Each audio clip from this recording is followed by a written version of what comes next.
신약 387편입니다. 가로되 주의 강림하신다는 약속이 어디 있느냐? 조상들이 잔으로부터 만물이 처음 창조할 때와 같이 그냥 있다 하니 가로되 말하되 누가 거짓 선생들이 말하되 주의 강림하신다는 약속이 어디 있느냐? 주의 강림, 예수님이 다시 온다는 약속이 어디 있느냐? 예수님이 다시 온다는 약속이 어디에 있습니까? 성경책 많이 있죠. 구약에도 있고 신약에도 있는데 마지막 예수님이 승천하시면서 사도들이 다 모인 가운데서 승천하시지 않습니까? 승천은 예수님이 하신 말씀이 아니고 두 천사가 나타나서 제자들에게 너희들이 왜 여기서 예수님 올라가시는 것을 바라보고 있느냐? 예수님은 올라가신 대로 그대로 다시 내려온다고 말씀하셨어요. 그래서 예수님이 직접 하신 말씀이고 베드로는 거기서 그 말씀을 들은 사람입니다. 들은 사람이기 때문에 예수님이 재림한다는 것을 알고 있었어요. 그래서 그 당시에 지난번에 말씀을 드렸지만은 말세는 성령을 받은 그날부터 예수님이 오시는 날까지가 말세입니다. 그래서 우리는 이미 말세에 살고 있습니다. 그리고 그 당시에 제자들도 말세에 살고 있었습니다. 말세에 대한 희망이 있었기 때문에 그 사람들은 끝까지 복음을 전하면서 위험을 무릅쓰고 살았던 거예요. 말세에 대한 소망이 없는 신앙생활은요 절대로 우리에게 모든 것을 헌신할 수 있도록 만들지 못합니다. 문제는 뭐냐면은 초대교회 성도들은 말세에 살았잖아, 그죠? 또 우리도 지금 말세에 살고 있잖아요. 실질적으로는 우리가 하나님과 더 말세와 더 가깝게 지내는 것, 그 사람들이 2000년 전에 살았기 때문에, 그죠? 그런데 그 초대교회에 살았던 성도들은 정말 말세를 말씀으로 그냥 인정한 것이 아니라 그 말씀대로 살았어요. 여러분들 여기 10명 이상 모이셨는데 제가 여러분 예수님이 재림한다는 것을 알고 있습니까? 물어보면 아니라고 대답하는 사람 한 명도 없어요. 한 명도 없어요. 그쵸? 맞죠? 그죠? 다 그렇게 믿어요. 그런데 예수님이 재림하시는 날짜를 알아요, 몰라요? 아무도 모르잖아요. 그래서 우리는 마치 예수님이 지금 내려오듯이 살아야 되는데 우리가 그렇게 삽니까? 안 살잖아요. 이것이 우리 신앙생활 하는데 가장 큰 문제입니다. 문제. 제가 요즘에 일요일마다 그 하나님을 추구하는 것에 대해서 제가 그 설교를 하고 있습니다. 내일 또 설교를 하겠는데 저는 솔직히 말씀드리지만 이론적으로 여러분들한테 성경을 설교하는 것에 대해서 관심이 없습니다. 그거는 정말 별로 의미가 없습니다. 성경 말씀은 실질적으로 입으로 믿는다고 고백하는 게 아니라 실제로 믿는 것처럼 살아야 돼요. 예수님이 재림하신다고 그랬더니 재림하는 것처럼 살아야지 돼요. 그거를 믿고 적어도 추구해야지 돼요. 자, 하나님이 뭐라 했습니까? 내가 너희 안에, 너희가 내 안에 있겠다 그랬거든요. 그건 뭐냐? 하나님이 우리가 함께 하신다 그랬거든요. 그 증거가 뭡니까? 예수님이 돌아가실 때 뭐가 일어났습니까? 성소에 있는 시장의 둘로 갈라졌습니다. 지성소가 뭡니까? 하나님이 임재하시는 것입니다. 그래서 1년에 한 번 대제사장들이 내일 설교 내용인데 조금 말씀드리는 겁니다. 1년에 한 번 대제사장들이 들어가서 하나님의 명령을 받고 하나님과 교제를 했습니다. 실질적으로 대면을 했어요. 시장이 찢어질 때는 뭐냐면은 우리가 이제는 하나님과 얼굴을 대면하고 우리 삶 속에서 함께 볼 수 있다는 그 기회를 줄 때는 거기에 대해서 부정할 사람은 아무도 없어요. 맞죠? 그죠? 근데 여러분들 실질적으로 하나님을 만나기 위해서 추구하면서 신앙생활 하느냐는 거예요. 어때요, 여러분? 정말 내가 홍경미 집사님하고 얘기를 대화하듯이 내가 하나님과 의식적으로 만나서 대화할 수 있는 기회를 하나님이 주셨다고 입으로 인정을 하면서 실질적으로 그게 진짜 그럴 것이다라고 추구하면서 사느냐는 거예요. 신앙생활 하느냐는 거예요. 그냥 성경에 있으니까 믿는다고 믿고 사는 것이 신앙생활, 여러분 하는 신앙생활인데 저는 그런 신앙생활은요 전혀 관심이 없어요. 자, 예수님이 재림하신다고 직접 제자들한테 천사가 나타나서 얘기를 했는데 올라가시면서 얘기를 했는데 언제 오실지 모른다고 얘기를 했는데 예수님이 언제 다시 올지 모른다는 건 굉장히 의도적으로 한 얘기예요. 굉장히 의도적으로 하신. 왜? 여러분이 지난번에 얘기했지만 여러분이 죽는 날짜를 갖다가 알면은요 살아가는 의미가 없는 거예요. 예수님이 제일 많은 날짜를 알면은요 신앙생활에 의미가 없는 거예요. 그거는 일종의 우리가 계획대로 살아가는 계획대로 살아가는 것밖에 아무런 삶에 의미가 없는 거예요. 그래서 하나님은 절대적으로 언제 하나님이 말세 오고 재림을 하시고 언제 그 심판하시는 것에 대해서 전혀 말씀이 없었어요. 하나님이 때에 하시는 거예요. 제가 요즘에 지난 크리스마스 때 우리 큰딸이 나한테 그 프랜시스 체니 쓴 책 한 권을 그 같은 가시라는 책을 하나 선물로 줘서 제가 그 읽어보니까 책이 괜찮아요. 그 프랜시스 체니라는 사람이 그 캘리포니아에서 그 크게 목회를 하시는 분인데 책을 잘 쓰셨다. 그래서 제가 그분이 쓴 책 그 3개를 더 오더를 해가지고 요번에 Crazy Love라는 그 책을 제가 읽고 있는데 거기에 보면은 이런 얘기가 나와요. 여러분들과 예배를 보고 있잖아요. 그렇죠? 근데 여러분들 생각에는 여러분들이 다 예배를 보고 여기서 나갈 거라고 생각하잖아요. 그렇죠? 그런데 그게 사실이 아니라는 거예요. 여러분과 내가 여기서 예배를 보고 살아서 나갔을 때는 보장이 아무것도 없다는 거예요. 이 자리에서 죽을 수도 있다는 거예요. 지금 당장. 그렇잖아요. 그렇잖아요. 우리 아내가 그 누구야 얼마 전에 돌아가신 분 강효실 분하고 낮에 만나서 4시간을 일했는데 이야기를 하고서 전도를 했는데 밤 새벽 2시에 죽었다고 연락이 왔잖아요. 누가 그렇게 건강하게 4시간 때 같이 이야기한 사람이 밤에 와서 죽을 거라고 생각하는 사람이 누가 있어요? 아무도 없잖아요. 프랜시스 첸 얘기는 우리는 내가 지금 예배를 보고 살아서 나갔을 때 보장이 아무것도 없는데 마치 우리가 영원히 살 것이라는 생각을 가지고 살아간다는 거예요. 그게 문제라는 거예요. 그렇죠? 여러분들 중에서 영원히 살 거라고 생각하는 사람은 아무도 없어요. 다 인정을 합니다. 그런데 살아가는 방식을 보면은 영원히 살 것처럼 살아가고 있다는 거예요. 계획을 내가 죽을 때까지 돈을 모아서 살 것처럼 얘기를 한다는 거예요. 사는 방식이 그렇다는 거예요. 성도 중 여러분 중에서 예수님이 재림하실 거라는 것을 다 인정을 하면서 실질적으로는 재림하실 것 같이 안 살아가는 게 문제라는 거예요. 신앙인의 가장 문제가 이론적으로는 알아요. 그런데 실질적으로 사는 방식을 보면은 전혀 믿지 않는 사람처럼 살아가는 게 믿는다고 얘기를 하면서 믿지 않는 살아가는 게 그것이 문제라는 얘기입니다. 아시겠습니까? 여러분 우리가 믿음 하지만은요 말로 아무리 믿어봐야 의미가 없습니다. 의미가 없어요. 내가 믿는다는 증거를 반드시 보여야 되는데 믿는다고 재림을 믿는다고 부인을 안 하지만은 믿지만은 믿는 방식대로 살아가지 않으면은 그거는 안 믿는 것과 똑같은 말입니다. 똑같은 거예요. 그걸 왜 제가 이런 말씀을 드리냐면은 초대교회 성도들은 정말로 재림을 믿는 것처럼 살아갔어요. 어떤 핍박이 와도 우리는 핍박이 오면은요 잠시 피했다가 핍박이 지나가면 다시 믿기 시작해요. 그래요. 여러분들 부정하지 마세요. 저도 마찬가지고 핍박이 올 것 같으면은 잠시 피했다가 핍박이 지나가면 믿습니다. 또 믿는 척해요. 초대교인들은요 정말 예수님이 내일 올 것, 지금 당장 올 것처럼 살았는데 그 증거가 많습니다.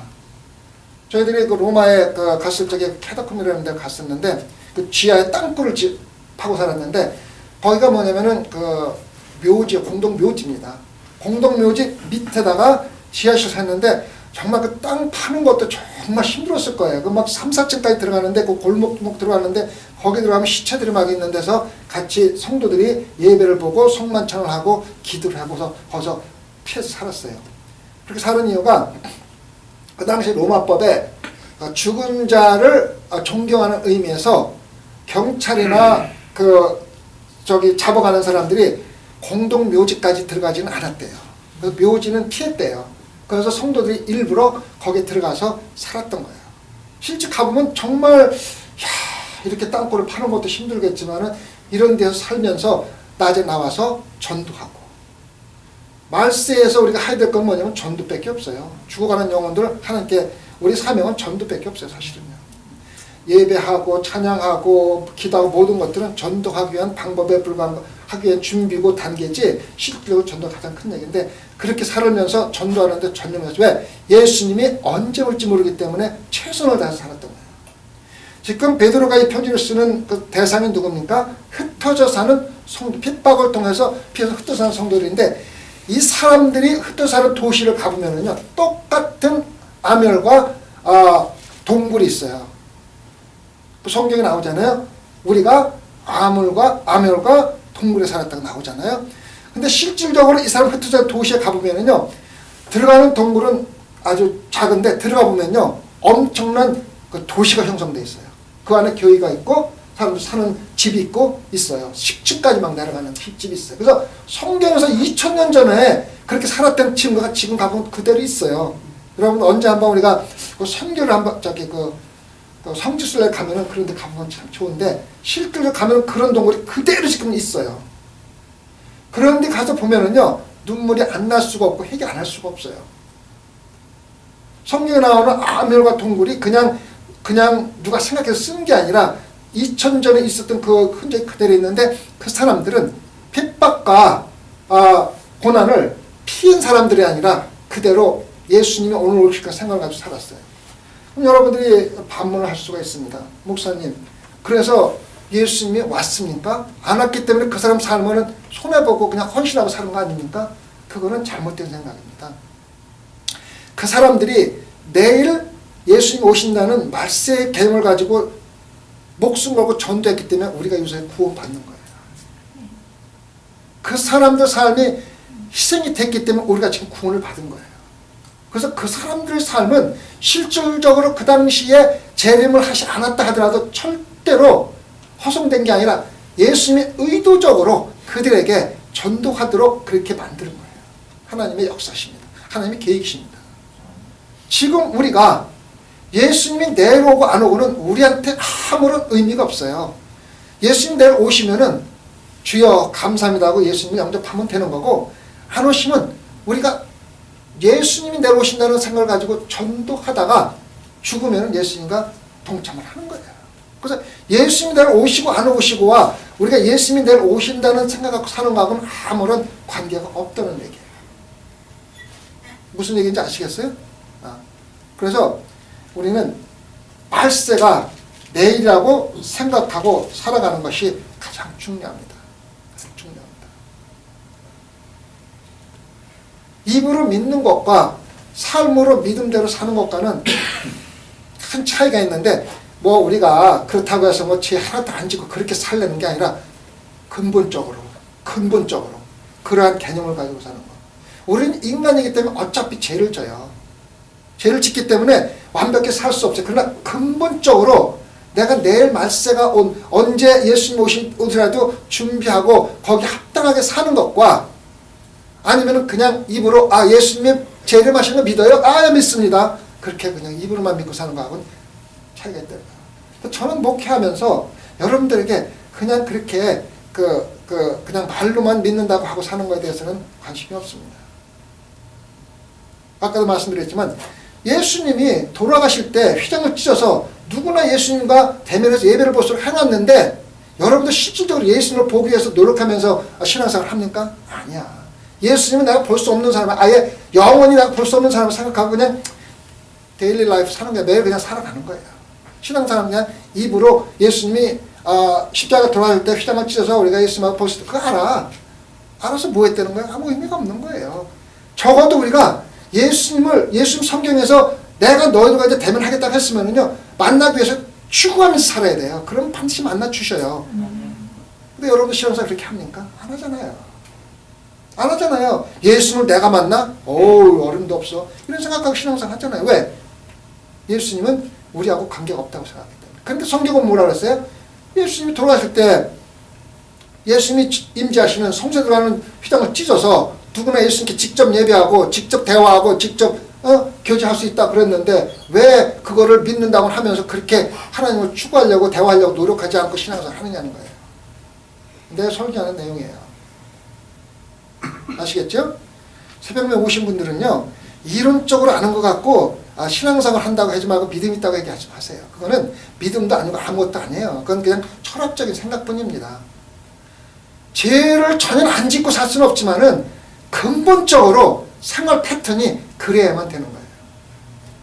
내가 내일 다시 생명을 유지한다는 보장이 없다는 생각을 가지고 오늘의 최선을 다해서 예수 그리스도를 전하고 예수 그리스도 함께 교제하면서 살아야 된다는 거예요.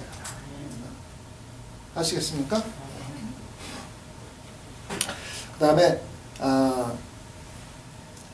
강림하신 약속이 어디 있느냐 하는 것은요, 예수님이 강림하시는 약속이 없다고 굉장히 강하게 부정하는 겁니다. 강하게 부정하는 겁니다. 조상들이 잔 후로부터 지금까지 사람들이 수백만 수천 년 동안 살며 다 죽고 살아왔는데 세례만 되는 증거가 아무것도 없다고 이 사람들이 얘기를 하는 거예요. 그런 만물이 처음 창조하다와 같이 그냥 있다 하니 예수님이 재림한 데는 근거가 아무것도 없고 사인이 아무것도 없는데 왜 예수님이 강림하신다고 얘기를 하냐. 근데 성경에 뭐라고 되어 있습니까? 예수님이 오시는 날은 아무도 모르고 어떻게 온다 그래서 도둑이 오듯이 아무도 모르게 온다 그래서 그 사인이 다 나타나면 다 준비하지. 하나님이 뭐 그런 사람입니까? 아니죠. 성경에 그렇게 써 있잖아요. 내가 오긴 오는데 내가 오는 날짜와 일자도 모르지만은 오는 사인도 밤에 도둑이 와서 훔쳐가듯이 아무도 모르게 오듯이 올 테니까 항상 준비하고 있으라는 얘기를 하고 있는 겁니다. 아시겠습니까? 그래서 같이 이 어린 사람들은 지금 왜 지금 이 사람들이 그 거짓 선자들이 그 재림에 대해서 자꾸 얘기를 하냐면은 그 당시에 성도들이 재림에 대한 꿈을 가지고 목숨을 걸고 예수 그리스도 전했기 때문에 그것만 없애버리면은요 신앙은 무너지는 거예요. 우리 지금 신앙생활도 마찬가지. 예수님 재림한다는 약속을 안 믿으면은요 그 행상을 딴 거는 다 헛된 거예요. 아무것도 아니에요. 여러분들 신앙생활 해가지고 편리한 대로 이득만 보려고 생각하면 신앙생활 참 많아요. 힘들 때 위로받고 또 어려운 일일 때 기도해서 또 안위 받고 또 잘 되면은 또 축복도 받고 자식들 잘 되고 뭐 그런 것들이 물론 하나님의 축복인 줄은 알지만은 그런 것만을 바라고 신앙생활 하는 거는요 나쁘게 말하면 미신 믿는 거하고 똑같아요. 미신 믿는 거하고. 우리의 소망은요 예수님의 재림에 있습니다. 오늘 당장이라도 재림하시면 우리는 예수님까지 들려 올라가는 그런 영광된 영광을 보기 위해서 신앙생활하는 건지 조금 뭐 마음 편하게 어려울 때 마음 조금 위로받고 좀 자식들 잘 되고 그런 것 때문에 믿는다면은요 그거는 미신하고 똑같은 거예요. 우리 어머님도 장독대 놓고서는요 하나님한테 정성껏 새벽에 찬물로 목욕 가서 빌었어요. 자식들 잘 되게 해달라고. 틀린 게 아무것도 없어요. 누구한테 빌었어요? 몰라. 어떠한 신한테. 그래서 예수 그리스도를 정확하게 알고 예수 그리스도의 재림을 소망을 가지고 신앙생활을 하지 않으면요 미신 믿는 거와 똑같을 수가 있다는 걸 조심해야 돼요. 내가 잘 되기 위해서 축복받기 위해서 하는 건 미신이에요. 그래서 이 당시의 성도들은 정말 목숨 걸고 전도를 했어요. 왜? 예수님이 오실 때 우리가 마지막 해야 될 일은 뭐야? 다른 생명을 구하는 것 외에는 더 이상 더 귀한 것이 없다고 믿었기 때문에 확신을 가졌기 때문에 우리 신앙생활의 근본은 예수 그리스도의 재림에 있고 그 재림을 근본적으로 믿고 적어도 생활 방식 우리가 매일 죄를 짓고 산다 해도 생활 방식은 예수 그리스도가 오늘 재림할 수 있다는 생활 방식을 가지고 예수님이 우리한테 말씀해야 될 일이 뭐냐면 말씀을 땅끝까지 전하는 겁니다. 죽으나 사나 전화로든 이메일로든 말씀으로든 말씀을 땅끝까지 전해서 죽어가는 영혼을 구하는 겁니다. 그런데 서두러야 됩니다. 서두러야 됩니다. 기다려 주지 않습니다. 뭐 죄송합니다만 우리 황영원 집사님 얘기를 좀 들었는데 황영원 집사님 가시면서 참 슬픈 마음으로 가셨어요. 제가 가시면서 공항에서 몇 번 통화를 했거든요. 근데 가장 슬퍼하는 이유가 뭐냐면 아버님이 구원받지 못했기 때문에 언젠가는 내가 가서 아버님을 전도해야 됐다는 생각은 가지고 있었지만 실천에 못 옮긴 게 가장 황영원 집사님의 마음에 아픈 거예요. 그래서 집사님이 일주일 동안 더 계시면서 어머님을 위로해드리면서 전도를 할 마음을 많이 갖고 계신 거예요. 전도는요 더 이상 연기할 수도 없고 기다릴 수도 없는 거예요. 안 기다려줘요. 안 기다려줘요. 아까도 얘기했지만은 우리 강유실 자매님이 우리 와이프한테 전화했을 적에 우리 와이프가 강유실 자매를 만날 수 있는 조건이 아니었었어요. 딴 일이 굉장히 급한 일이 있어서 만날 조건이 없었는데 그날은 이상하게 만나고 싶은 마음이 들더라는 거예요. 그게 그냥 마음이 드는 게 아니라 성령님이 마음속에서 역사하시는 거예요. 알아야지 돼요. 우리 믿는 성도들은 하나님이 역사하시면요 아무것도 없는 거예요. 아시겠습니까? 제가 얼마 전에 굉장히 그 귀중한 하나님의 말씀의 그 진리를 깨달았어요. 성령님께서 저한테 그 지혜를 주셔가지고 그게 뭐냐면 예수님의 첫 번째 기적입니다. 첫 번째 기적입니다. 그게 뭡니까? 물을 포도주로 만든 거예요. 많은 선사람들이 그거를 악용을 합니다. 만난 사람마다 목사님 술을 들지 말라는 말이 어디 있어요? 예수님이 물로 포도주로 물 먹겠잖아요. 그 말을 많이 사용하고 많은 목사님 거기에 대한 설명을 못해. 저도 거기에 대한 설명을 잘 못했었는데 저한테 성령께서 깨달음을 줬어요. 전혀 다른 의미를 줬어요. 제가 지금 그걸 가지고 설교 준비를 하고 있습니다. 그런데요, 그 포도주는 포도주가 아닙니다. 뭡니까? 예수 그리스도의 피입니다. 아시겠습니까? 대충 제가 설교를 하기 때문에 내용을 얘기하면 재미가 없는데 그 내용은 뭐냐면은 혼인잔치에서 먹고 노는 사람들은요 예수님이 볼 적에는 세상 사람들의 쾌락과 논리입니다. 포도주는 그들을 취해서 쾌락에 빠지게 하는 독입니다. 그런데 포도주가 떨어졌어요. 떨어졌다는 건 뭐냐면은 쾌락은 언젠가는 끝난다는 얘기예요. 아시겠습니까? 자, 그런데 예수님이 물로 포도주를 만들었어요. 그들이 먹고 뭐라 그랬어요? 이렇게 마시는 포도주가 어딨냐고 얘기했어요. 그 말은 세상의 쾌락보다 예수 그리스도의 믿는 쾌락이 엄청 즐겁고 더 좋다는 것을 알려주는 거예요. 내가 이거를 깨닫고 야 이제는 누구든지 나한테 물어봐라. 포도주를 물에서 포도주를 만들어갖고 예수님도 포도주를 만들었는데 왜 술을 먹겠냐고 술 먹는 게 잘못되자고 따지는 사람 있으면 내가 설명해줄 자신 생긴 거예요. 이거를 제가 이걸 해결해서 하는 그 주석도 이거 근데 없어. 설명이 없어. 개통아. 근데 며칠 전에 제가 기도하는 거 하는데 하나님 계산한테 이게 정말 귀한 깨달음이에요. 이해가 가시죠 지금? 그럴듯하죠? 그럴듯한 게 아니라 그런 거예요. 그래서 제가 여기서 설명을 한번 하려고 설교를 하려고 준비를 하고 있어요. 그래서 예수 그리스도는 포도주가 아니라 포도주 맞잖아요. 그렇죠? 그래서 포도주를 마시는 자마다 세상의 어떤 쾌락보다도 가장 즐거우며 혼인잔치는 뭐냐면은 예수님은 누굽니까? 우리의 신랑이에요. 그래서 요한계시록의 마지막에 우리가 예수님과 결혼하는 게 마지막 우리의 결혼. 그러니까 혼인잔치는요 우리의 예수님과 결혼을 갖다가 상징해 주는 거예요. 완전한 해석입니다 이거. 왜 완전하냐면 성령님께서 깨닫게 해주셨기 때문에. 이게 바로 우리가 신앙생활을 하면서 하나님의 말씀에 이해가 안 거 있으면 계속 묵상하고 기도하면 언젠가는 깨닫게 해주셔요. 이게 바로 진리입니다. 진리. 그래서 저는 여러분들이 신앙생활하면서 이 종이 성경 믿는 그런 신앙생활을 하면 목사가 되고 싶지 않아요. 그런 분들은요 언젠가는 교회를 떠납니다. 그리고 하나님은 떠납니다. 떠나지 않고 교회를 죽을 때까지 다녀도 구원 못 받습니다. 우리는 능력의 하나님을 믿어야 되지 종이 쪽지 하나님을 믿어서는 안 돼요. 입으로 100번 예수님 재림하신 거 믿습니다 아무리 해도 적어도 근본적으로 예수님이 재림한다는 믿음을 가지고 사는 방식대로 살지 않으면요 그거는 안 믿는 거지. 입으로만 믿는 거지 내 마음을 믿는 게 아닙니다. 아시겠습니까? 그래서 이 거짓 선지자들이 할 때 가장 중요하게 생각하는 게 바로 이 사람들이 재림만 믿지 않게 만들면은 모든 것이 끝났다고 생각해서 거기 계속 공격을 하는 거예요. 그래갖고 그냥 있다니 이는 하늘의 예적부터 있는 것과 땅이 물에서 나와 물로 성립한 것도 하나님의 말씀을 된 것을 저희가 일부러 잊으려 함이니라. 불어 잊으려 한다는 말은요 부인하는 거예요. 다시 말하면 창조를 부인하는 거예요. 창조를. 누가 창조했습니까? 하나님이 창조했잖아요. 창조하신 걸 갖다가 믿지 않는다고 말하는 것과 똑같으냐. 이는 하늘이 옛적부터 있는 것과 땅이 물에서 나와 물로 성립한 것도 하나님으로 말씀으로 된 것을 저희가 일부러 이질합니다. 이거는 하나님이 창조하신 것도 안 믿는 거고 정말 안 믿는 거예요. 그래서 부활을 안 믿고 재림을 안 믿고 하나님이 창조도 안 믿는 것이